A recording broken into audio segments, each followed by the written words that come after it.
Hello అందరికీ welcome back to శ్రీవాణీస్ kitchen.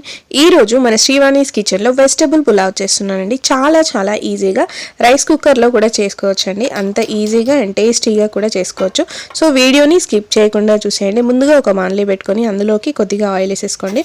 మీకు నచ్చితే కొద్దిగా నెయ్యి అండ్ కొద్దిగా ఆయిల్ కూడా వేసేసుకోవచ్చు అండ్ కంప్లీట్గా నెయ్యి కూడా వేసేసుకోవచ్చు. టేస్ట్ బాగుంటుంది.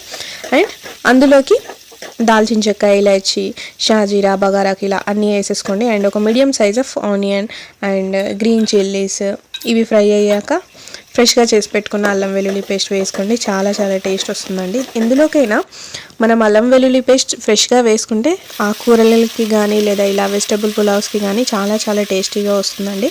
సో ఇక్కడ నుండి మీరు కూడా ట్రై చేయండి. అండ్ మీ దగ్గర ఏం వెజిటబుల్స్ అవైలబుల్ ఉంటే ఆ వెజిటబుల్స్ వేసేసుకోండి.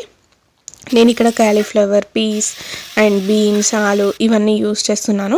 ఇవన్నీ వేసుకుంటే కొంచెం టేస్ట్ అనేది బాగుంటుంది. అండ్ పుదీనా కూడా తప్పకుండా వేసుకోవాలి పులావ్లోకి, టేస్ట్ అయితే బాగుంటుంది. ఇలా ఈ వెజిటబుల్స్ ఒక 50% మగ్గిపోయాక కొద్దిగా పసుపు కూడా వేసేసుకోండి. పసుపు వేసేసుకొని ఇలా మంచిగా ఫ్రై చేసుకోండి. అండ్ ఇప్పుడు కొద్దిగా ఒక 1/2 స్పూన్ ఆఫ్ కారం కూడా వేసేసుకోండి.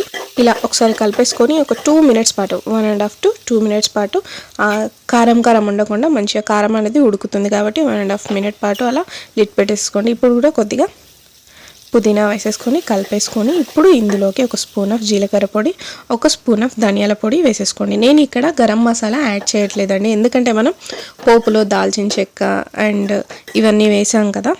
సో ఇప్పుడు ఇవన్నీ కలిపేసుకున్నాక పెట్టుకున్న రైస్ని కూడా వేసేసుకోండి. ఇక్కడ రైస్ నానబెట్టకున్నా అవసరం లేదండి. బట్ ఒక 10 to 15 minutes పాటు నానబెట్టుకుంటే మనకి పులావ్ అనేది పర్ఫెక్ట్గా వస్తుంది, మంచిగా పువ్వులాగా రైస్.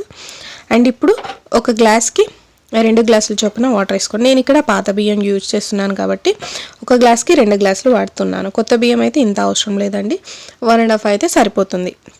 మీ దగ్గర ఉన్న రైస్ని బట్టి చూసుకొని వాటర్ వేసేసుకోండి. అండ్ ఇప్పుడు ఉప్పు కూడా వేసేసుకొని హై ఫ్లేమ్లో పెట్టేసుకొని ఇలా ఈ కన్సిస్టెన్సీలోకి వచ్చేంత వరకు చూసి ఇలా కలిపేసుకొని అప్పుడు స్టవ్ని సిమ్లో పెట్టేసుకొని జస్ట్ ఒక 10 to 12 minutes పాటు రైస్ని కుక్ చేసుకుంటే మన వెజిటబుల్ పులావ్ అయితే రెడీ అయిపోతుందండి. టేస్ట్ అయితే చాలా బాగుంటుందండి. ఇందులోకి పన్నీర్ కర్రీతో కానీ లేదంటే చికెన్ అండ్ సాంబార్ దేంతో అయినా తినొచ్చండి, పర్ఫెక్ట్గా ఉంటుంది. ఇంతే అండి వీడియో, చాలా సింపుల్. ఈ వీడియో కనుక మీకు నచ్చినట్టయితే మీ ఫ్రెండ్స్ అండ్ ఫ్యామిలీకి షేర్ చేసేయండి. ఇలాంటి మరెన్నో వీడియోస్ కోసం శ్రీవాణీస్ కిచెన్ని సబ్స్క్రైబ్ చేసుకోండి. Thank you for watching.